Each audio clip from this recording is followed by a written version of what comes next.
তো বন্ধুরা বাড়িতে কি করছো? অযথা সময় নষ্ট না করে পায়রা লাউ দিয়ে আর বাটা মাছ দিয়ে ভালো করে সুস্বাদু একটা ঘন্ট রেঁধে ফেলো। মুখে জল চলে আসবে, খেতে খুবই স্বাদ। তো প্রথমে মা পায়রা লাউটা কেটে নিচ্ছে, এখন ছুলে নেবে। ছোলা হয়ে গেছে, মা এখন ধুয়ে নিচ্ছে। এরপরে কুচি কুচি করে কাটবে। কাটা প্রায় হয়ে যাচ্ছে, অর্ধেকটা বেশি হয়ে গেছে। তোমরা ভিডিওতে থাকো।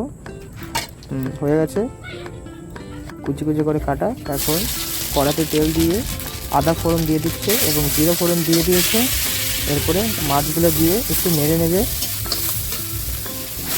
নাড়া হয়ে গেলে লাউ কুচিটা দিয়ে দেওয়া হয়েছে।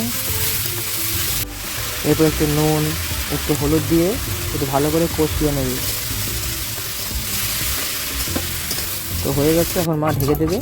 আর একদিকে মা শিলপাটাতে মশলাগুলো বেটে নেবে। এখানে জিরা, সস ইত্যাদি বেটে নিচ্ছে, বাটিতে নামিয়ে নিচ্ছে। তো হয়ে গেছে প্রায়।